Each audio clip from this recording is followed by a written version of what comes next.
त्रिभुज की भुजाओं के लंब समद्विभाजक, यानी त्रिभुज की भुजा का क्या करना है, लंब समद्विभाजक करना है, या जिसे हम कहते हैं परिकेंद्र। परिकेंद्र के बारे में पढ़ेंगे, सरकम सेंटर, परिकेंद्र। ठीक है, तो परिकेंद्र क्या होता है? त्रिभुज हो गया, मान लीजिए ये हमारा त्रिभुज हो गया, इसका नाम है ए बी सी। भुजाओं का लंब समद्विभाजक करना है। लंब समद्विभाजक माने इस भुजा का आधा भी होना चाहिए और लंब भी होना चाहिए, ये करना है। तो इस भुजा पर आधा और लंब कैसे होगा? आधा भी करना है और लंब भी खींचना है। तो इस भुजा का अर्धक पहले कैसे करेंगे? इस भुजा का अर्धक करना है और लंब भी होना चाहिए। तो अर्धक करने के लिए किसी भी रेखा का, याद करिए हम लोग पढ़े हैं, अगर कोई रेखा हो गई, इसका हमको लंब समद्विभाजक करना है, तो हम क्या करेंगे? इस बिंदु पर चाप रख के आधा से ज्यादा चाप ऊपर और आधा से ज्यादा चाप नीचे घुमाते हैं। फिर दूसरे बिंदु पर चाप रख के वही चाप को नहीं बदलना है, आधा से ज्यादा चाप ऊपर आधा से ज्यादा चाप नीचे घुमा देते हैं, फिर इन दोनों को मिला देते हैं। तो ये कोण 90 भी होता है। ये थोड़ा सा हमारा ऐसे, ये 90 अंश भी होगा। ये मान लीजिए O हो गया, तो AO और OB ये दोनों बराबर भी होंगे और ये लंब भी होगा। तो ये जो रेखा होगी, मान लीजिए CD, तो ये CD रेखा क्या है? लंब समद्विभाजक। क्या है? लंब समद्विभाजक। तो लंब खींचने के लिए हम लोग क्या करते हैं? आधा से ज्यादा चाप लेते हैं एक साइड से, आधा से ज्यादा चाप एक साइड से लेके ऊपर और नीचे घुमा देते हैं, फिर वही चाप दूसरे सिरे से लेके ऊपर और नीचे घुमा देते हैं, जहां काटते हैं मिला देते हैं। ये हम लोग पढ़े हैं। तो लंब समद्विभाजक हो गया। तो लंब समद्विभाजक हमको यही त्रिभुज की भुजाओं का करना है।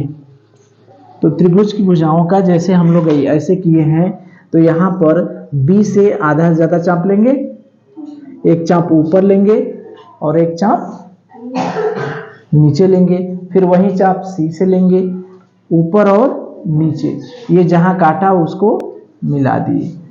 तो एक लंब समद्विभाजक ये हो गया। ठीक, इसी तरह से दूसरा हमने किएंगे। A से चाप लेंगे आधा से ज्यादा ऊपर और नीचे, फिर C से चाप लेंगे आधा से ज्यादा ऊपर और नीचे, फिर इसको भी मिला देंगे। ये दूसरा लंब समद्विभाजक हो गया। इसी तरह से तीसरा वाला खींचेंगे, यहाँ से आधा से ज्यादा चाप लेके इधर और आधा से ज्यादा चाप लेके इधर, इधर भी आधा से ज्यादा चाप लेके इधर और इधर। तो तीसरा जो जाएगा वो जो दोनों जहां काटे हैं वहीं से होके जाएगा, ये इधर से, यहीं से। तीसरा जो लंब समद्विभाजक है वो वहीं से होके जाएगा जहां से ये होकर गए हैं ये दोनों। मान लीजिए ये कटान बिंदु O है, तो ये दोनों जहां एक दूसरे को काटते हैं उसी बिंदु से तीसरा भी जाएगा।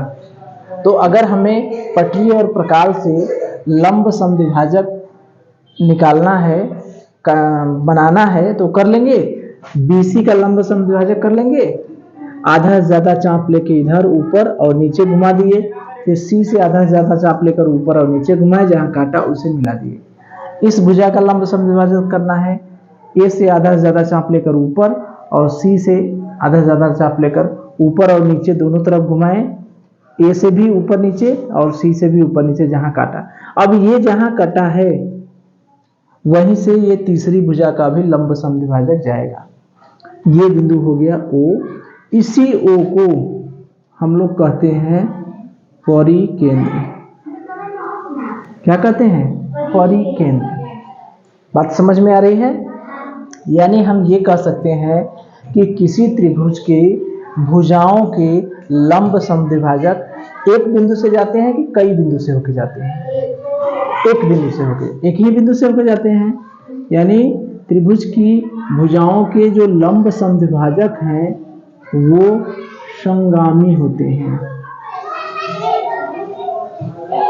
यही ना है ये त्रिभुज की भुजाओं के जो लंब समद्विभाजक है वो क्या होते हैं? संगामी। संगामी माने एक बिंदुगामी। एक बिंदुगामी मतलब एक बिंदु से होके जाते हैं। तीनों कटान बिंदु एक ही बिंदु से होके गए कि नहीं? तो इसको हम लोग कहते हैं त्रिभुज का परिकेंद्र। ठीक है, ये कहलाता है त्रिभुज का परिकेंद्र। तो ये हमारा हो गया परिकेंद्र। ठीक, अब जब परिकेंद्र है तो इसका मतलब समझ रहे हैं? परिकेंद्र का मतलब कि इस बिंदु O से इसकी दूरी, A की दूरी, ये वाली दूरी, और B से O की दूरी और C से O की दूरी, ये तीनों बराबर होंगी। यानी AO बराबर ये वाली दूरी, इस परिकेंद्र से शीर्ष A की दूरी, ये वाली दूरी, और ये वाली दूरी BO, और ये वाली दूरी OC, CO। AO बराबर BO बराबर CO, ये तीनों बराबर होंगे। ये तीनों क्या होंगे? बराबर होंगे। तो तीनों बराबर होंगे तो इस तीनों, यहां पर अगर हम चाप रख के इतना एक वृत्त खींचे तो वो वृत्त तीनों शीर्षों से होकर जाएगा। वो वृत्त कहां से होकर जाएगा? तीनों शीर्षों से होकर जाएगा, और ये क्या हो जाएगा? इसी को कहते हैं परिकेंद्र। बात समझ में आ रही है? जैसे देखिए,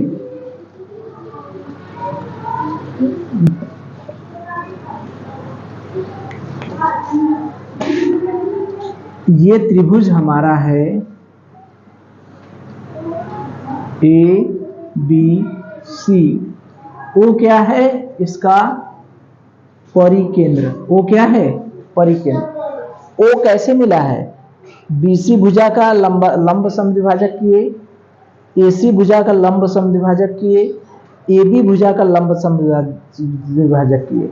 यानी तीनों भुजाओं का लंब समद्विभाजक किए, तीनों जहां एक दूसरे को काटे वहीं हो गया हमारा परिकेंद्र। तो ये परिकेंद्र जो है, यहां से इसकी दूरी, A की दूरी और B की दूरी और C की दूरी, वो तीनों समान होती है। यानी AO बराबर BO बराबर CO, ये तीनों बराबर दूरी पर है। तो ये त्रिज्या की तरह नहीं काम करेगा। यहां से होके हमारा वृत्त खींचा जा सकता है। ये थोड़ा सा बढ़िया सा नहीं खींचाया, ऐसे बना दे तो बढ़िया से खींचेगा। जैसे हमने पहले वृत्त बना लिया, ये एक वृत्त बना लिया, ठीक है। इस वृत्त के अंदर हमने एक त्रिभुज बना लिया। मान लीजिए ये केंद्र है, ये त्रिभुज बना लिए ABC। ये त्रिभुज है, O इसका परिकेंद्र है। तो यहां से इसकी दूरी, इसकी दूरी और इसकी दूरी, ये तीनों दूरी क्या होगी? समान होगी। ये दूरी और ये दूरी, ये क्यों समान होगी? क्योंकि ये भी त्रिज्या है, ये भी त्रिज्या है और ये भी त्रिज्या। नहीं हुई क्या? परिकेंद्र का मतलब इसके चारों तरफ से वृत्त खींचा गया, तो ये भी तो त्रिज्या बनी, ये भी तो त्रिज्या बनी, ये भी तो त्रिज्या बनी। इतनी त्रिज्या लेकर चाप घुमाए तो ये भी त्रिज्या बना, ये भी त्रिज्या बना और ये भी त्रिज्या बना। तो ये क्या हुआ? त्रिज्या ही बना। ठीक है। तो यहां पर हमें एक चीज याद रखना है। क्या चीज याद रखना है? क्या बात याद रखना है? कि ये जो कोण होता है, ये जो कोण है, ये परिधि पर है। ये वृत्त की परिधि पर कोण है कि नहीं? ये परिधि पर, ये कहां कोण है? केंद्र पर। ठीक है। तो वृत्त के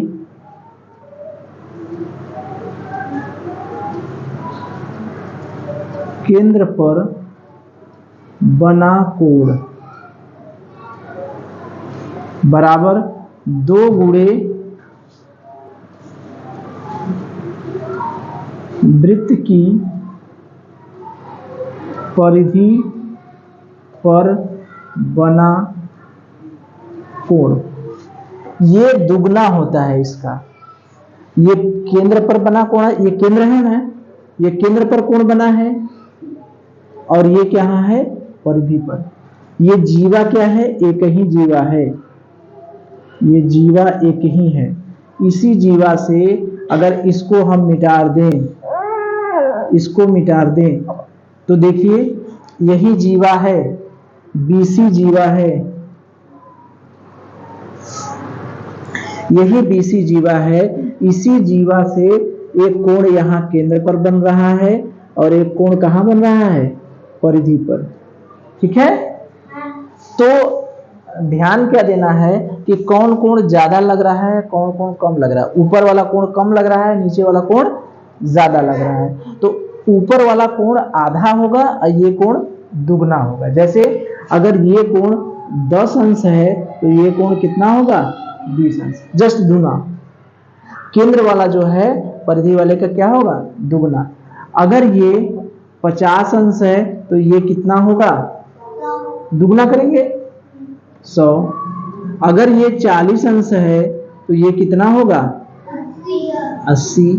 अगर ये 25 अंश है तो ये कितना होगा, 50 अंश। ठीक, तो ऐसा भी हो सकता है हमसे कहे कि कोण BAC बराबर 25 अंश, तो कोण BOC बराबर क्या होगा, कितना होगा।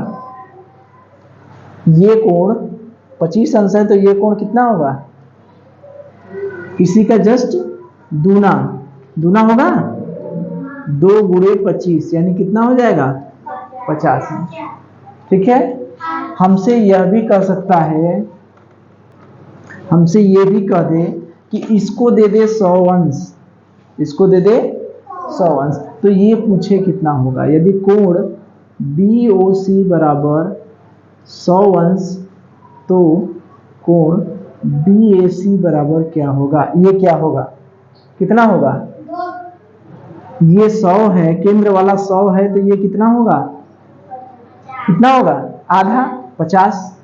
कैसे आएगा, चूंकि ये जो कोण है ये इसका आधा होता है, तो BOC बराबर 2 कोण BAC ये दिया है 50, 100 अंश बराबर 2, इसको मान लिए हम लोग कोण BAC, तो पक्षांतर कर दिए 100/2 बराबर कोण BAC, तो कोण BAC बराबर क्या हो गया, 50 अंश।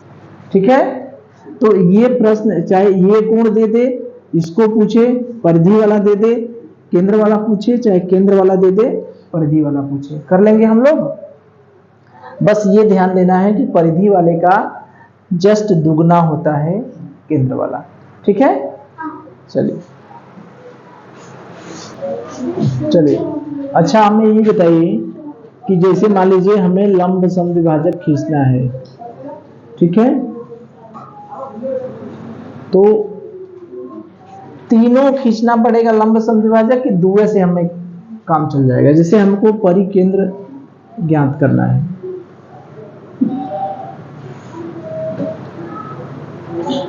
हमको किसी त्रिभुज का परिकेंद्र ज्ञात करना है कि त्रिभुज का परिकेंद्र कैसे निकलेगा।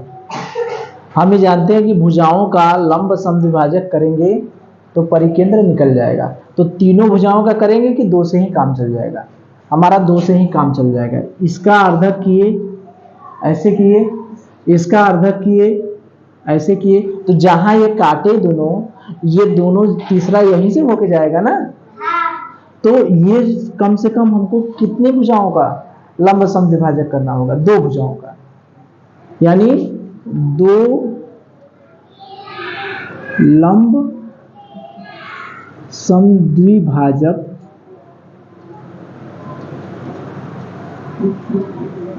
खींचने पर परिकेंद्र निकल जाएगा कि नहीं। अगर त्रिभुज का 2 लंब समद्विभाजक करें, 2 भुजा को लंब समद्विभाजक कर दें तो हमारा ये परिकेंद्र ज्ञात हो जाएगा।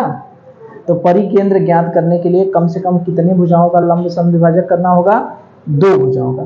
जो तीसरा है वो तो खुद यहीं से जाएगा। ठीक है, तो कम से कम 2 भुजाओं का लंब समद्विभाजक हमको खींचना पड़ेगा। ठीक है, तो इसको हम लोग कहते हैं परिकेंद्र। चलिए